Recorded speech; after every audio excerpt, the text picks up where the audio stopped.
观众朋友大家好，欢迎收看5月7日公视台记台下晡新闻，我是陈淑君。咱先来看今仔有啥物新闻重点。过来，今仔增加36168例本土病例，有10例死亡。今仔嘛增加11例重症病人，有一个10岁小学生。第二拍卖计数前一站1公斤67块，也毋过最近1公斤已经起到超过80块了，因为底真少，第一期嘛袂落价。 美国国防部长奥斯汀伫台湾时间初5透早，甲日本防卫大臣会谈，强调台海和平稳定的重要性。新闻开始来看，咱过来今仔新增加36168例本土病例，有45例境外病例，各有10例死亡。另外，针对快台汽车标案的争议，指挥官陈时中今仔下晡冒重新来说明标案的条件，咱来听下晡上届新的说明。 那今天我们的本土的病例现在上升到36168，跟昨天3万出头比较，大概成长了20%哈。那境外移入的有45案，总共有10例的死亡，这个部分说明一下哈。那年龄是30多岁到90多岁哈，3位是没有接种疫苗哈，那有3位是接种2剂疫苗，4位是接种3剂的疫苗，那都有一些慢性病史哈。 居家隔离的人，那自主防疫的人，居家检疫的对象，这些人相对他染疫的可能性相对比较高。那如果经过快筛阳，然后再加上医师认定之后，我们就把它当作是一个确诊的案例。我们再重新，不是所有的人，厂商必须提供资格及4剂的规格和 EUA 的证明文件。 没有证明文件者就不符合资格，这是第一个。然后第二个，它采购3个条件，那当然是要有食药署通过核准专案输入许可。好，那第二个，它的东西的效期要6个月以上。那第三个是今年的5月31号前要履约。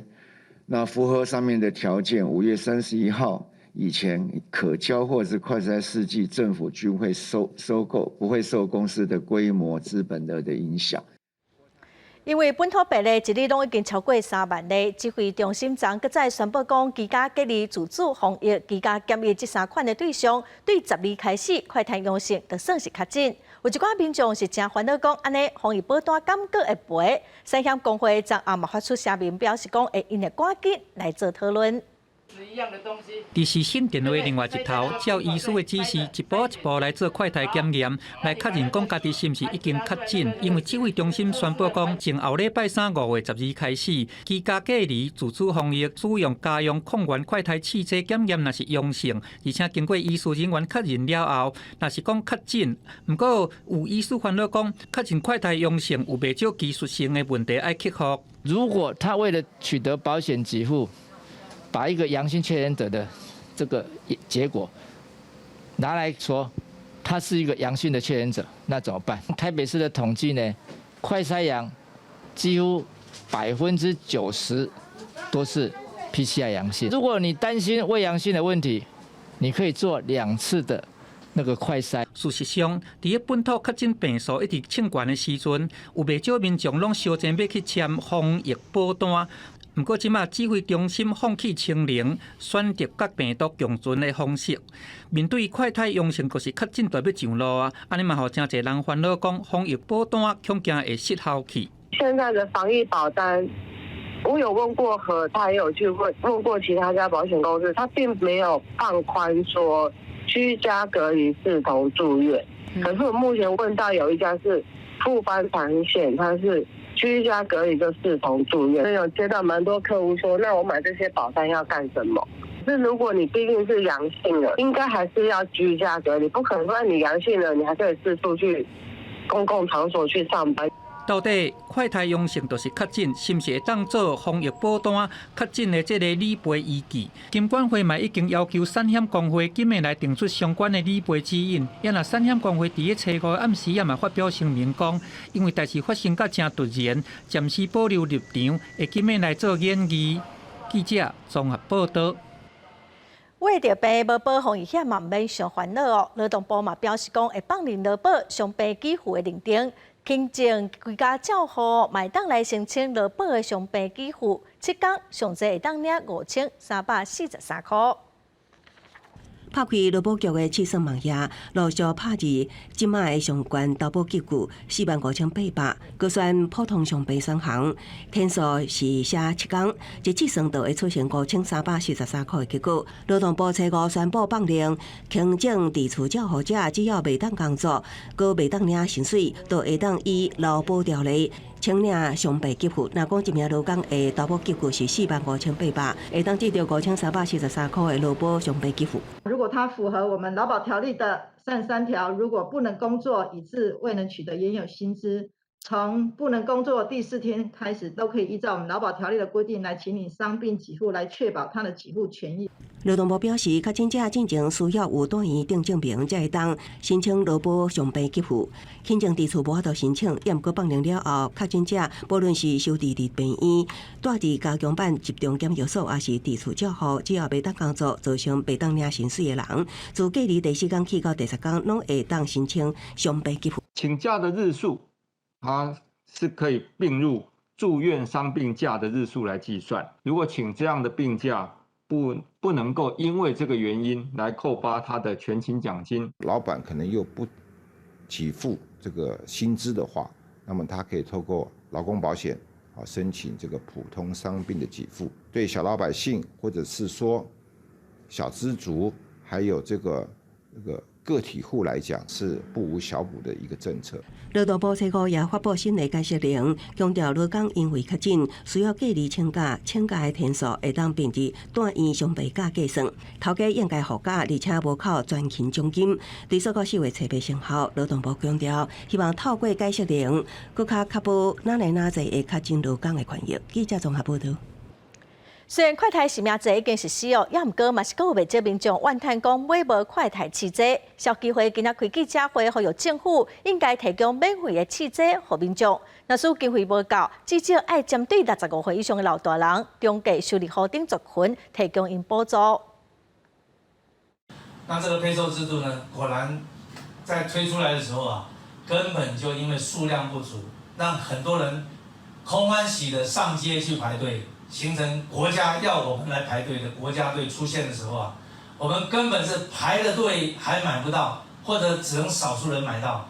这个时候这种现象的继续的出现啊，我们认为引起很多人的批评。第一个，为什么数量不够？政府准备好了吗？第二个是外面买的还是很贵，甚至是买不到。消基会指出，讲目前快台试剂真歹买，嘛无介绍，因建议政府应该开放业者大量进口，透过大量的供应量和快台试剂，会当来回归市场的机制。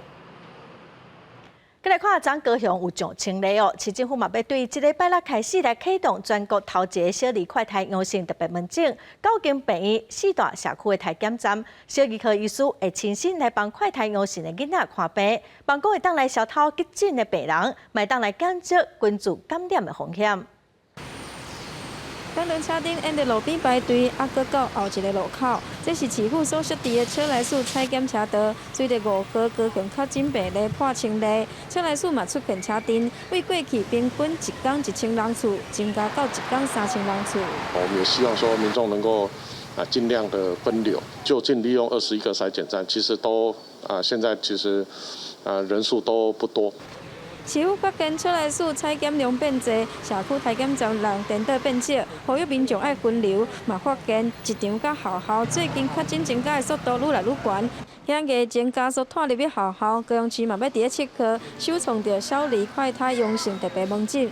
辖区高雄病院加上4大社区采检站，拢会请儿科医师来看诊，协助儿童伫确诊了后的治疗应用。这边都有小儿科医师在那边驻诊，看完诊以后给了药以后，顺便会做一个 PCR 的采检，立刻我们会评估说这个小朋友需不需要住院。新冠感染的症状来讲，跟一般感冒是无法区分的。当有感冒症状的时候，其实应该就近到基层儿科诊所，经过医师的评估，不管是阴性或阳性，它都是需要住院的时候，请家长会直接转到9大医院。儿科医师提醒，新冠肺炎的症头有时阵甲感冒是真歹分别，但是特别门诊有儿科医师会当评估，会当降低因客去急诊感染的风险，嘛会当减少着医疗的负担。记者王刘婷、陈显坤、明朝环高雄报道。确诊学生是要安怎安排处理，和真侪学校真伤脑筋。台中东海大学学生会的指控讲，学校为了要安置确诊学生要求健康学生先登去处理。学生会嘛认为讲，目前学校线上教学办法嘛无介清楚。校方是表示讲，伊是鼓励健康的学生先登去处理线上上课，并无强迫。大学内底照常咧上课，毋过疫情当咧滚假，东海大学初时公布决定要互住伫咧外地，也是无法度转厝的确诊的学生，甲居家隔离的学生留伫咧宿舍，会鼓励健康的学生转厝，甲宿舍让出来。毋过有学生代表出来指控，受到校方施压，爱搬出去。同学不想返家怎么办？那东海大学宿舍老师的回应就是说，你们可以自己想办法，就是真的自己想办法。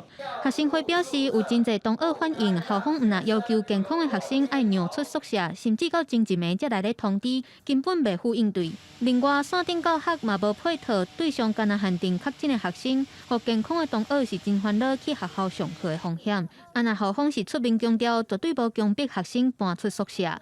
那我们也尊重所有健康住宿生的意愿。他如果愿意留在学校里面，或者愿意自愿的离开学校的宿舍，我们会很感谢他发挥这样大爱的精神。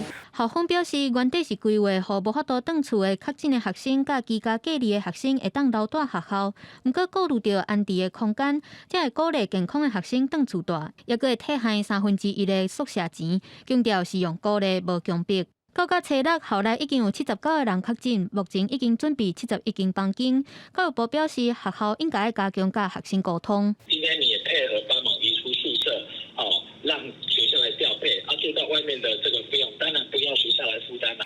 教育部表示，会过来了解情形，嘛会提供学生必要的安置协助。若确诊的学生线顶教学的部分，校方会依照教育部的规定，延长到学期结束。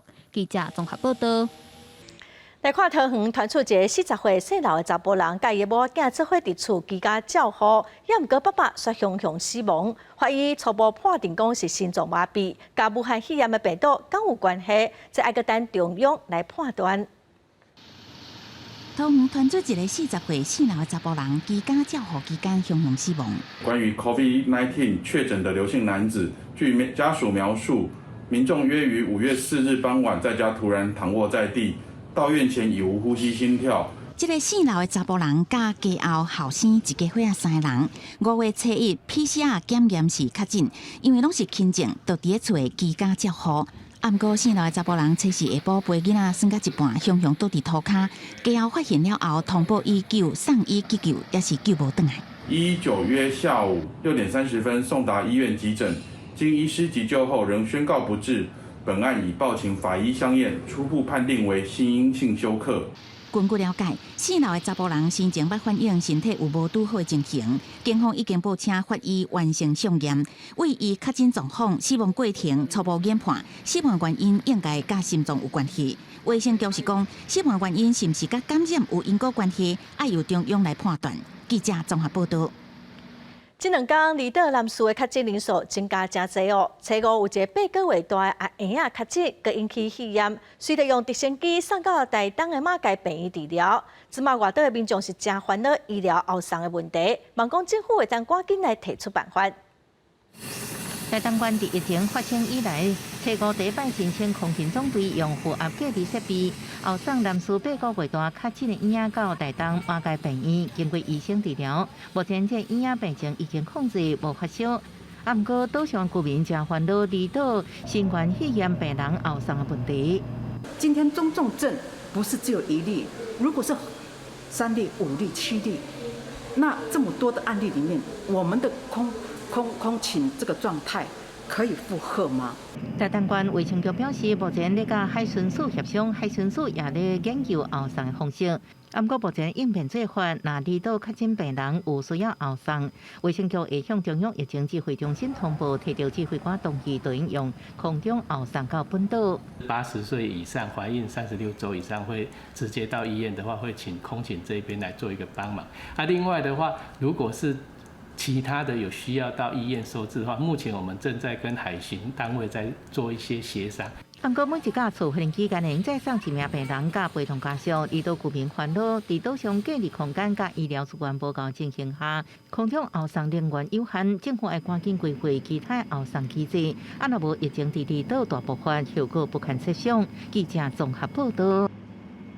高等环潮生意因为标着卫生福利部16亿5000万的快台汽车采购的标案，最近受到在野党真侪批评哦。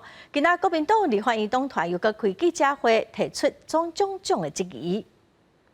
即使现在高登环球他已经表明不参加这一次的一个整个的标案，可是我们认为整个 CDC 在巡商的过程当中，是不是有很多的黑箱在运作？否则为什么让一个200万资本额的公司去做一个16亿的案子？陈松部长不能用紧急采购这4个字，就把所有的规定、所有的猫腻一切隐藏或者视而不见。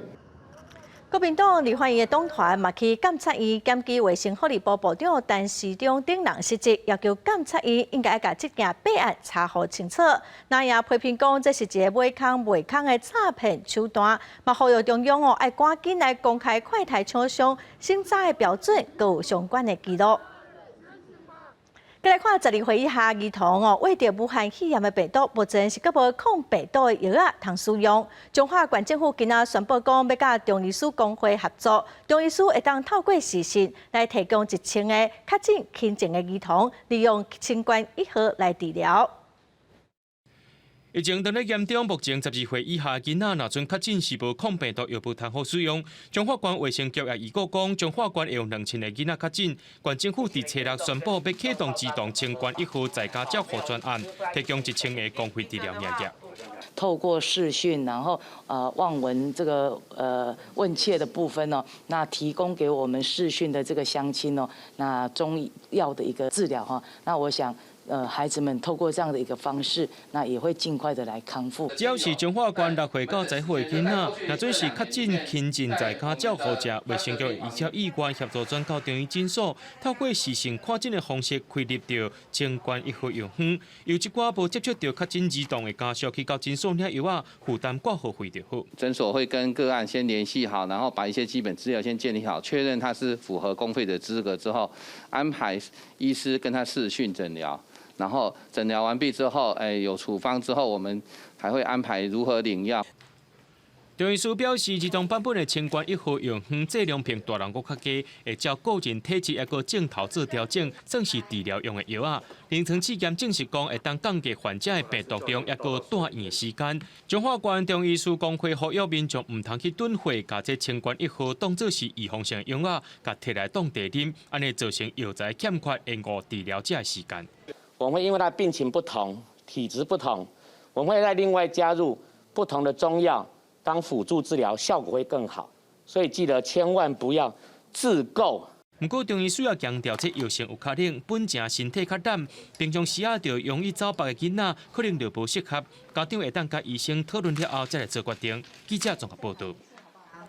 天气烧热哦，猪大了合班，最近猪的拍卖价数是起袂少。本地农历过年了后，1公斤67块，也毋过最近哦，1公斤已经超过80块了。马片市场是表示，最近伫拍卖市场，一日减少要200只的猪哦，所以目前的价数暂时应该袂落价。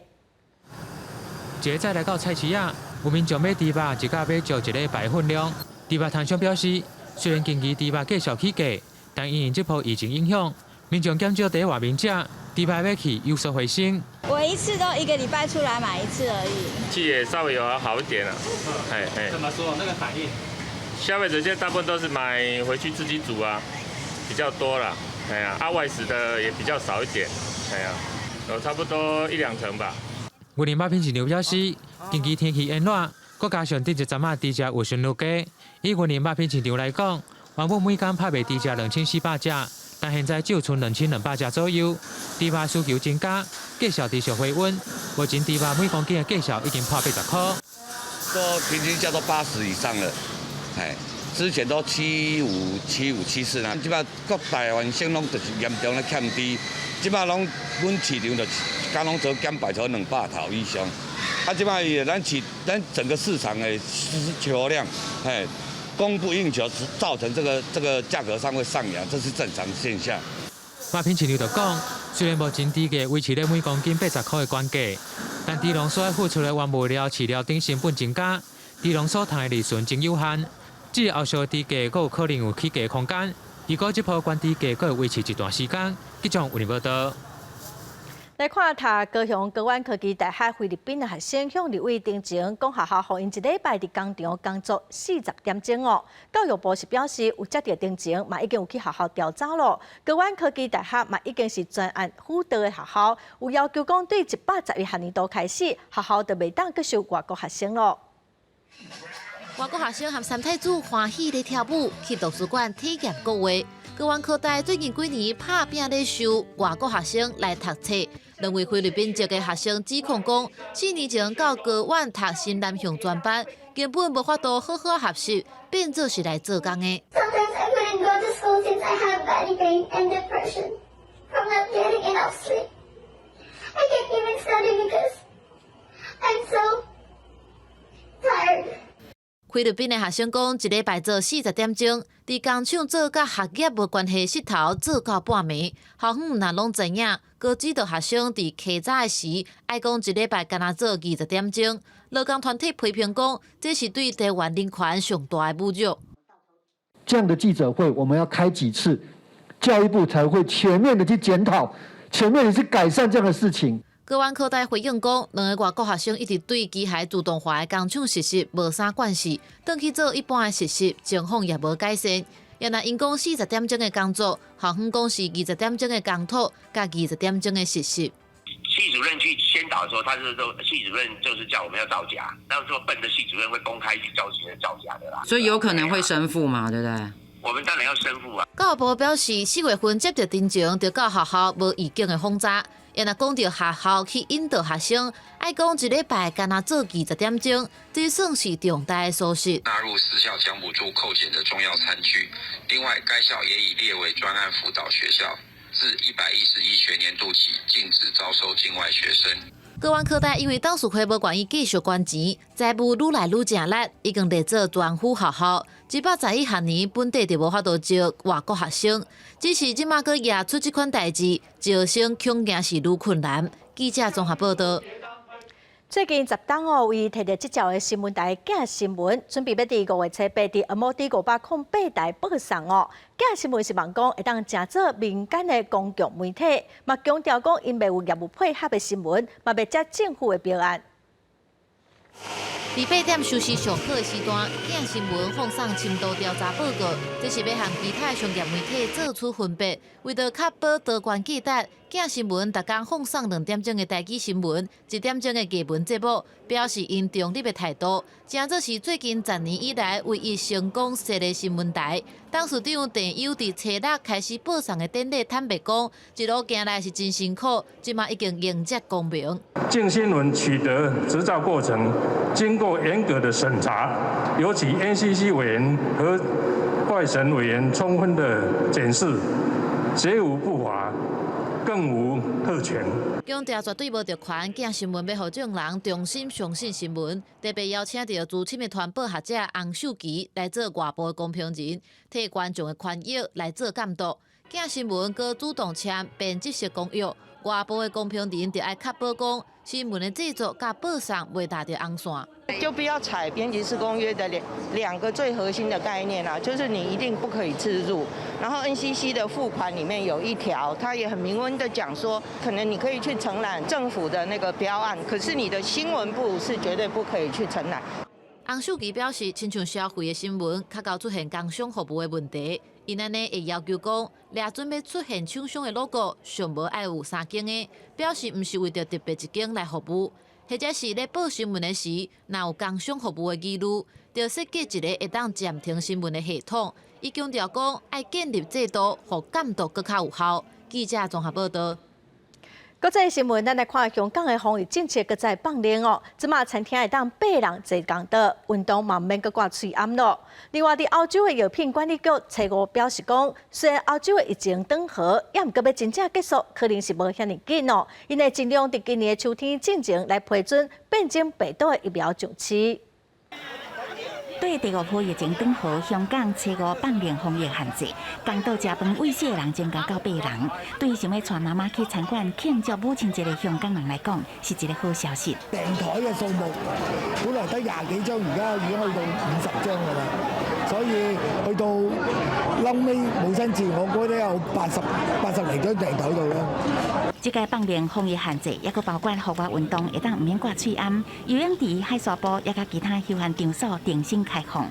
有專家表示，香港每天確診數差不多300例左右，重症病患無明顯增加。對抗疫情29個月，即馬上界需要就是生活恢復正常，唔是清零。疫情通行證是重要嘅工具，不過60歲以上嘅人也是有110萬，也未做第3劑，要特別注意。歐洲藥品管理局初5示警，雖然歐洲疫情已經穩定啊，不過要講什麼時陣結束也傷早。當局盡量喺秋天批准對抗親像Omicron變種病毒嘅疫苗。However, infections are still in the millions worldwide. This pandemic is far from over. Our priority is to ensure that adaptive vaccines are possibly approved by September. This would allow manufacturers to adjust their production lines accordingly. 美國食品藥物管理局 FDA 初5上新嘅指引，因為罕見嚴重突發性風險，會喺緊急授權範圍內嚴格限制矯正疫苗嘅使用。FDA 進前已經確定矯正疫苗也是對某一寡族群，也比起風險好處有較濟。喺監控注射了後，發現可能也是會出現真罕見而且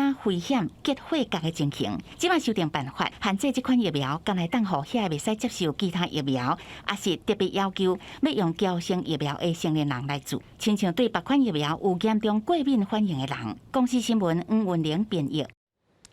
來看世界衛生組織公布上新的數字，講2020年到2021年這2冬染病死亡的人數其實是1490萬人，比實際上通報的是多出2.75倍。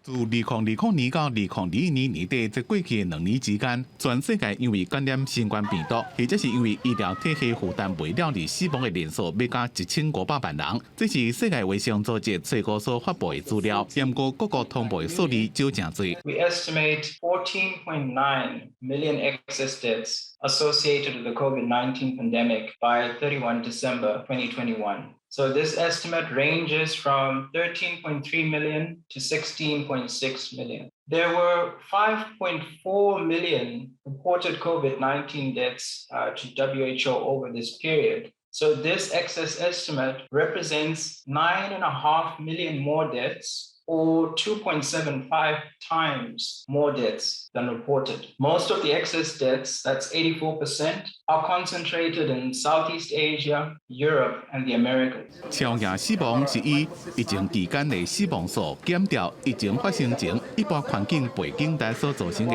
比預期計出來死亡人數。世衛報告講，到即馬也未統計死亡人數內面，差不多一半佇咧印度，主要是因為2021年5、6月大爆發。印度政府認為，2021年1月到12月死亡人數大約是48萬，無世衛所講的遮爾多。不過其他獨立評估也認為，印度死亡人數比政府官方統計加真多。科學期刊的報告就認為，可能有300萬人。公司新聞吳文玲編譯。來看羅西亞軍隊個繼續攻擊烏克蘭的馬里坡，目前喺馬里坡的鋼鐵廠內底有百姓等待撤離。羅西亞本地有答應講，要先停戰3天，開放人道走廊，也毋過根本無影。馬方批評講是空嘴報紙，講一套做一套哦。另外，波蘭嘛宣布講會來提供65億美金來幫助烏克蘭。烏克蘭南部的港市奧德薩被轟炸了，出動重型機具來清理。俄戰爭已經造成超過570萬的難民，甲烏克蘭國內700萬人口無家可歸。一那南部港市馬里坡也是鋼鐵廠，和俄軍圍攻幾落天啊。俄羅斯國防部宣布，自初5開始停火3天，開放人道通道撤離平民。不過也雖然講俄羅斯一再違反停火承諾。Росіяни порушили обіцянку щодо перемиря та не дали можливість на евакуацію цивільних осіб, які продовжують ховатися від обстрілів у підвалах заводу. Закликаю світову спільноту евакуювати цивільних та особисто звертаюсь до Верховного Головнокомандувача.真侪專家是預測，普丁會喺5月初9紀念二次世界大戰戰勝納粹德國閱兵嘅時陣，正式對烏克蘭宣戰。不過可能無影響是可能。國際社會也繼續援助烏克蘭。歐洲幾個國家隨後喺波蘭首都華沙辦一場為烏克蘭募集資金嘅會議，總共募到65個億美金，差不多代表1920億，來幫助烏克蘭。We were able to gather more than 6 billion euro, and this money will be dispatched, will be distributed to support Ukraine and all those who support Ukraine, because we know how painfully and how costly it is for the Ukrainian nation. 烏克蘭總統澤倫斯基發表演講，感謝國際社會援助，也強調烏克蘭已經準備好大規模嘅戰後恢復計劃，也將這項行動比喻做現代嘅馬歇爾計劃。公視新聞田偉林、張建光編輯。烏克蘭出產麥啊、番麥佮桂花油，最近因為戰爭，烏海嘅港口關起來，所以農產品攏無法度出口，對真濟國家來講影響是真大。聯合國嘅領導報告嘛指出講，因為戰爭、疫情，佮加上極端氣候，全球有19300萬人長期攏會搖活到。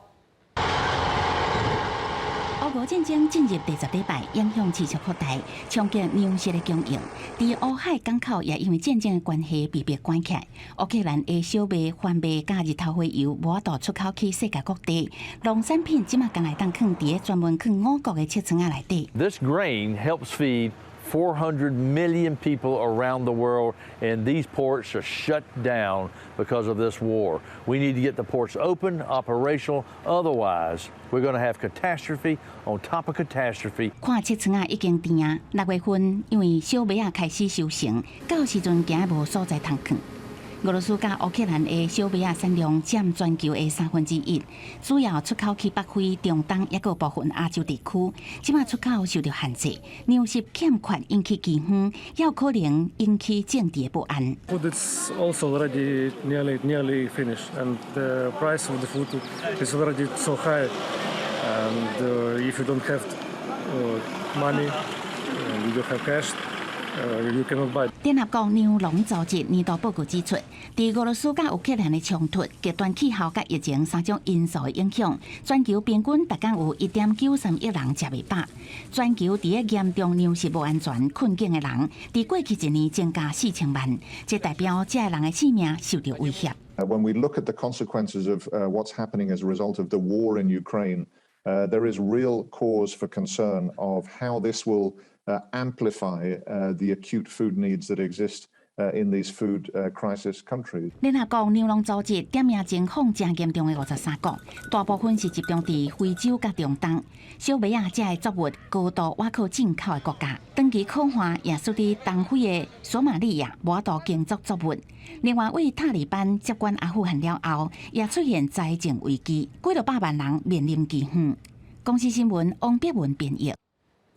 美國國防部長奧斯汀喺台灣時間週5透早，喺美國甲日本防衛大臣會談，強調台灣海峽和平穩定嘅重要性。針對中國喺東海和南海軍事擴張，雙方嘛同意講要加強合作，必要嘅時會反制。日本防衛大臣岸信夫甲美國國防部長奧斯汀慢慢加入美國國家大學，進行差不多75分鐘的1對1對談。奧斯汀關心中國在東海甲南海的擴張行動是對自由而且開放秩序共同規範、價值觀甲制度的嚴重挑戰。岸信夫講，俄羅斯入侵烏克蘭以武力的單方面改變現狀，也是印太地區的煩惱，讓人擱重申台海和平穩定的重要性。Russia's baseless and reckless invasion of Ukraine is an affront to the rules-based international order, and it poses a challenge to free people everywhere. もはやインド太平洋と欧州は区別して考えることができません。在台灣訪問的日本自民黨青年局訪問團早起舉行記者會，被問到岸信夫真濟擺表達台灣有代誌，就是日本有代誌，甲如何促進代誌的防衛甲安全合作。日本眾議員鈴木漢講，台湾是日本重要朋友，台海稳定对亚太地区来讲是真重要。これまでにない規模で中国の特に軍のですね飛行機、空軍機がですね台湾の防空識別圏に多数侵入しているということについては、私たち日本にとっては台湾はまさにお隣の大切な友人でありますから、私たちの自分のこととしてですねこれは認識をしなければいけないという危機感を持っております。日本自民党青年局访问团成员日本众议员铃木准人也讲到，台湾甲日本是共享价值的友伴，不只是政治层面，在经济领域也加强对话。记者综合报道。过来新闻，咱来看，伫新竹有一间做未来中心有一个出世6天的阿婴仔，身躯拢乌青，后来调监视器发现讲，照护员咧照顾的时阵动作拢真粗鲁。关议员搁伫为是要求讲爱查核清楚，嘛要来针对中心的评鉴制度做伙做检讨。照护人员要替红婴仔换药珠啊，结果是为脚开始抓，规个流程看起来有淡薄仔粗鲁。呈现一个头下脚上的一个情况哈，告知父母说哈，这个青斑可能是因为黄疸指数过高所导致的哈。另外一位诊所的医生明确告知说，这不是所谓的青斑哈，这个就是所谓的淤青。大出世无几天的红婴仔，安尼粗鲁对待造成乌青，照护人员佫讲这是误诊，互家长无法度接受。这是去年12月发生伫新竹某一个产后护理之家的案件，有新竹管议员质疑，敢若照护员互人裁罚，护理之家敢讲无责任。起诉之后才会发现，天哪，为什么？只有这个工作人员、婴儿照顾员被罚钱，为什么这个产后护理之家一点责任都没有？立委指出，即马的产后护理之家评鉴制度其实无算完整，也需要检讨。呼吁卫生福利部修正相关的法规，互中央评鉴制度加地方的督导科学会当更加透明。爱阁爱将虐待儿童的机构督导无好这个问题，同齐纳入裁罚。是不是应该将护理机构不合格的违规样态，还有事实，还有评鉴结果，应该公开在网络。请卫福部要修正儿少法，在49条、97条，对于儿虐机构督导不周的问题，也应该纳入裁罚的范围。中央每年都要办理评鉴，那机构呢，每至少4年一定要接受中央的评鉴，包含这家机构它是合格跟不合格，这个都会公布。卫福部也说明，大概的评鉴结果拢会进行公布。若做伫评鉴结束了后，业者伫合格期间有违反标准，还是出现重大违失，卫生局也会当提报中央来撤销加废止合格的处分。记者综合报道。来看台中市兴中街今年的3月初6公务大火造成6个人死亡。后来查出讲是一个姓郑厝骹放火，姓曾的厝主因为伫逃生的通道囤真侪物件，造成救灾真困难。台中地检署今仔甲2个人拢起诉。检警调查发现，讲厝主会做资源回收，甲物件囤伫1楼到9楼的楼梯甲逃生的通道拢拆掉的。这个放火姓郑的查甫人，因为市场物的问题，甲厝主定定的冤家。伫火灾迄天，2个人又跟冤家相骂，所以这个姓郑的查甫人伫2楼就用带打烧放伫楼梯的塑胶螺仔，造成火灾。今仔互检方以杀人罪起诉，这个厝主是互以公共危险致死罪嫌来起诉。再来看宜兰头城都市计划第4届变更的通盘检讨，互款团质疑讲，可能会去影响到农地两边头城河的环境也毋过头城公所是强调讲，会搁来听地主的意见。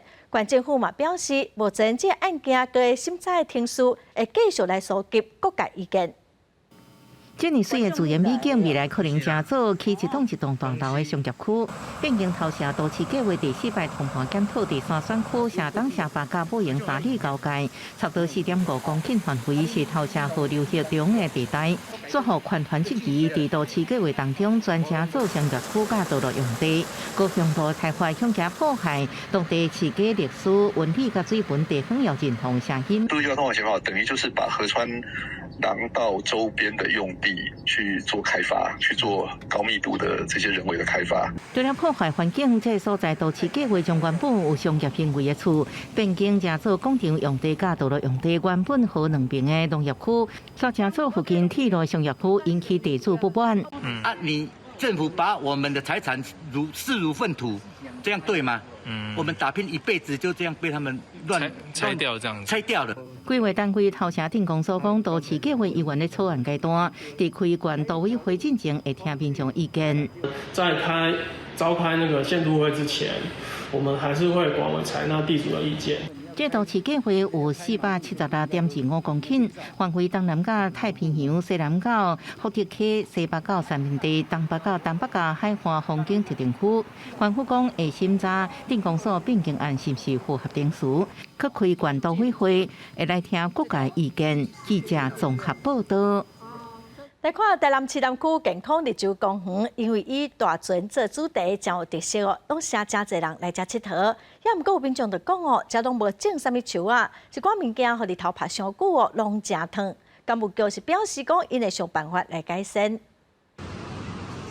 台南南区健康日洲公园近期拄啊启用，为疫情期间真侪小朋友提供一个放电的好地点，就算是平常日嘛吸引真侪亲子。比起过去的罐头邮局，民众好面是真侪，但是嘛有感觉做无好的，就是附近拢无杂音的所在，有的邮局甚至还会烧人。少了遮阴的地方，中游比较好玩，可是就是像前面讲的嘛，就是天气热啊，还是什么设施都比较胖。这个溜下来的这一部分呢，然后那边上面的那个溜滑梯，那个塑胶的那个也会。对此，台南市干部局表示，目前敢若有游戏场专冲下骹的水石仔区有提供大面积的杂音。而民众提出的建议，就会请设计公司来评估以适当的位置设置炸日头的设施，或者是以进新的球外的方式符合民众的期待。遮阴上不够的问题呢？因为它本身是 A5RB 的材料，也比较不会烫。我们有关于说大家还觉得太烫的问题的话，我们会请专家来评估说要怎么做，来符合安全过半又能够遮阴的效果。台南市干部局进一步指出，近期健康日洲公园考量夜间的安全问题，紧密嘛将会增加照明的设施，提高明亮度，维护园区民众的安全。而有关于南部天气较热，未来设置高远邮局的时阵，嘛会将天气因素考量入面。记者郑云台报道。来看伫巴西举办的听众奥运，台湾队又个传来好消息咯！咱高社计选手高雅茹伫女子10公尺空气手枪摕到银牌，目前咱台湾队已经摕到1块银牌、2块铜牌。听学射击场女子10公尺空气手枪，咱国的选手高雅茹每一枪拢射了正稳，有赛以549分的成绩排第4。晋级决赛，决赛赛制是每一位选手射12发了，每2发淘汰1名选手，依照顺序是第8甲第7名的成绩，所以每一枪拢真重要，真考验选手的心理状态。一开始的时候，我就想把后边跟我这边的改掉，就是后来把都退出了吧，那在1、2单嘛，对不对？啊，必须有一点点知道吧，跟着。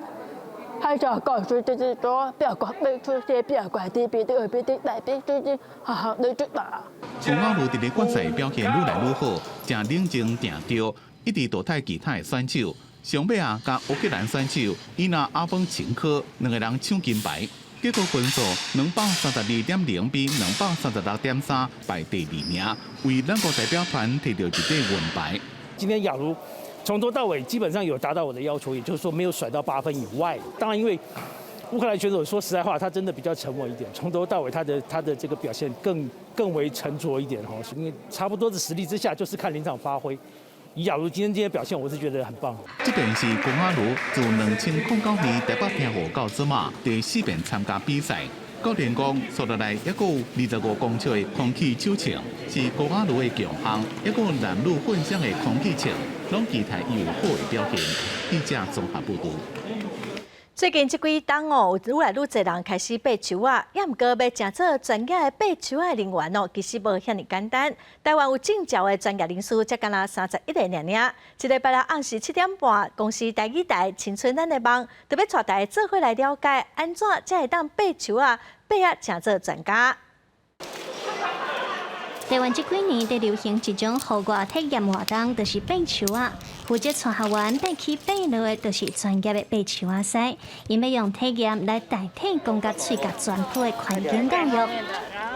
带人爬树去佚佗，其实我是想要做这个环境教育，所以我其实把爬树当做我一个环境教育的工具啊。不过我是希望因为参加阮的爬树的活动，所以感觉爬树真趣味啊！因为感觉真趣味，伊会开始关心咱的树啊。伸脚伸直，身体不要往后抬，然后。洪兴斌是台湾上早期考调 ISA 国际树艺协会认证的爬树赛。这个认证考试，就是为着要确保伫树顶做工课安全所发展出来的。爬树赛除了带人去爬树啊，替人修整树啊。这几年嘛开始和研究单位合作执行树顶的研究工课。因为咱最近有看到这个迷你器吼，伊可能遮大站，可能唔是一站，可能是几个站夹做伙，吼。咱若是有种这个树心出来，咱会使去做一个 DNA 化验。为着要协助家己大学甲研究局伫大山做迷你器心目的会所调查和地质结构的评估。爬树赛就要爬起哩560公尺高的心目做工课，嘛因为真危险，伫美国这样是排名头前3名高风险的职业。因为这地形拢真崎岖，所以讲吼，一定要请攀树师吼来甲阮帮忙。爬树赛因为爱树仔来照顾树仔，嘛希望互更较侪人了解保护环境生态的重要性。每一摆徛伫大树的景架头看世界，拢是非常珍贵的体验。若是咱会当好好照顾这个树呢，未来才有机会把这份感动留给下一代。记者卢尚如、林建如高雄桃园报道。来看台南生活的 KB 社区，甲当地一块私人的边塘打造做生态公园，嘛结合当地先天上帝信仰做特色哦。即马社区嘛准备要训练民众来做导览员，互游客来到这会当深入来理解因在地历史，那么做伙来看卖。台南生活 KB 社区伫全市的正中，交通利便，风景水。社区透过农村再生计划，争取到1700万的经费，要甲林安宫头前的边塘打造做生态公园。那过去因为土地崩坏危及到林房啊，那我们好不容易争取到一个中央的一个经费，到了1700万元左右，那我们做一个整个一个生态的一个工法哈。这个部分的话，做一个人行步道，是一个绿的步道。那这部分让民众一个清水的空间，配合当地的一个全天上帝的信仰。像这边是一个蛇的一个造型哦，是一个云砖的云墙。龙安宫头前的这块边塘，本地无人咧管理，而且爆花佮放弃，边仔真家厝的树尾啊，也差一点受影响。经过工程改善，除了伫河边设一条步道，互民众会当安心来散步。佮配合当地信仰，佮树尾啊，佮生态岛的设计结合上帝宫的传说。去年来讲算第一期的部分就包括第一个在这边路边这个这个栈道还有这个黄坡堤这个这一部分，还有那个这边的一个绿色步道这边的这护堤的部分还有这个景点的把它做出来，就注册这边做个整理。私人的边塘提供予社区使用，打造做生态公园，佮结合地方的文化甲自然景观，除了予社区民众有所在通散步，未来嘛会有导览，互来参观的游客了解KB社区的历史。记者综合报道。来看台南制作新桥的艺术黄永川，伊这世人做几啊百件真有路、真水的新桥，伊的好功夫嘛拢有传承予土地啊。黄永川伫2020年过往咯，台南市政府为着要纪念这个大师特别伫伊的旧厝来挂牌，改来做历史的名人。台南来讲，庙话啦会说到100间啦还佫有95间我甲做工过。有路的雕刻完全免用钉仔的接榫工艺，这是台南做新桥上界出名的老师傅王永川特殊的技术。伊的作品是顶港有名声，下港上出名。咱的桥好光咧，老公是足好几时啊？咱桥的弹性拄好啦，拄好啊！这个光咧袂是讲后壁你甲塞，你甲塞小像啊，困了到就足爽的就对了。王永川自1960年代就开始制作新桥，伫咧2010年，佮互台南市登录做新桥制作的传统艺术保存者。官牌会当登录伫台南市的名人榜上，我感觉对伊来讲是对于咧做大桥这世人所付出的努力以及坚持，是上界大的肯定啦。为着要感谢伫咧2020年过往的王永川艺师对传统工艺贡献，也佮带出遮尔济做成绩的师傅，台南市府若将伊列做历史名人，即马佮伫伊的旧厝设置纪念牌。若是有宗教意义，或者有工艺的意义、文化的意义、传承的意义，来永传大桥。全台湾伊总共安尼做了400几顶的大桥，台南就占大多数。王永川一生拢注心咧做新桥，创造出侪侪会当讲是艺术品的新桥。伊培养出来的土地，也将伊珍贵的功夫继续流传落去。记者综合报道。来看面册总公司 Meta 宣布讲，伫台湾要成立全亚洲头一座元宇宙的基地。今仔早起总统蔡英文嘛亲身出席。总统嘛强调讲，台湾有完整的电子供应链，佮有真侪优秀的高科技人才，发展元宇宙有真大优势。嘛表示讲，政府会佮继续推动六大产业，加速元宇宙伫咱台湾的发展。我们把游戏世界搬到了这个现场，可以让真人走进这个虚拟世界。结合 VR 虚拟实境，真人甲游戏人物演完美互动。其实荧幕顶悬游戏人物是真人扮演，利用 VR、AR 这数位技术虚实整合。我不用任何穿戴装置，我可以走进虚拟空间，然后可以跟虚拟角色互动，甚至我可以在里面办 seminar 做一些产品发表。那这种形式就会更加新鲜有趣。实体艺术演虚拟数位化，百万做传统的新娘纱，不需要穿着身躯，透过手机镜头家己翕就能体验。不论你是男生或女生，你都可以去试穿这个新娘的嫁衣。未来艺术家创作以后，唔免干呢用静态欣赏，也享受活动乐趣，亲身体验艺术家创作。透过脸书和 Instagram 的滤镜，这个 AR 的效果，原本比较平面的东西，可以有商业的效果。面册母公司 Meta 宣布在台湾成立全亚洲第一个元宇宙基地。7日早起，总统蔡英文亲身出席启用典礼，勉励台湾在全球元宇宙数位发展为当缺席。我们拥有完整的科技产业聚落以及丰沛的创意人才。元宇宙在台湾扎根，将带动台湾通讯技术、XR 创新应用等科技发展。Launching our first Meta Extended Reality Hub in Taiwan, bringing it to more people and showcase Taiwan's success in the metaverse with the world. Meta 选定台湾加做亚洲元宇宙重要据点，国家主策会斗阵设立社群空间，未来会聚焦台湾文化艺术、经济商业、社会公益三大领域发展。台湾未来有机会组成元宇宙国家队。记者综合报道。英国剑桥大学研究团队为了要了解癌症的原因，研究英国12000多个癌症的病人的基因嘛找到58种癌症可能的基因突变。科学家望讲，未来当透过这突变的基因，为病人来制定个人化的治疗方式。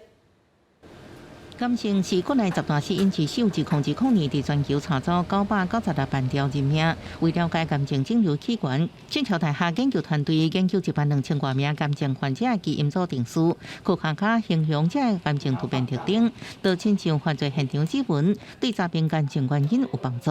这研究4月20日已经在学术期刊《科学顶端》发表，用非常微做法开发出创新算法，这种算法为12000多个肿瘤基因组当中选出数亿个突变，发现58种是癌症基因组样本突变特征，这对医生未来对个别患者治疗有帮助。When you do whole genome sequencing, you can see all the mutations in the genome, every single mutation, including outside the genes in the non-coding sequences as well. And that means you get a landscape view of every single patient's sample. 全球每年差不多1900万癌症新病例，癌症是由细胞基因组突变所引起，这互细胞反式释放之后加做肿瘤。癌细胞佫会家己制造出各种物质，佫会为目前的位置转移到其他所在。So, for example, a metastatic cancer of in the lung. So you wouldn't necessarily know what the source is, but when you look at the whole genome and you find a mutational signature from UV, for example, UV light, then you know that this tumor, the primary origin was probably the skin. 科学家表示，有这么侪基因组了后，用找出更较完整的突变特征，就算即马诊断甲了解这个癌症如何发生，要伫初期阶段。不过，已经为挽救国家侪生命带来新的希望。公司新闻电非常朋友。下半部的天气，咱来看各县市详细资料。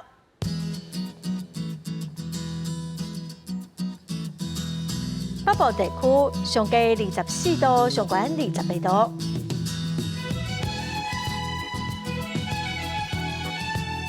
中部地区上低26度，上悬31度。南部地区上低27度，上悬32度。东部地区上低25度，上悬29度。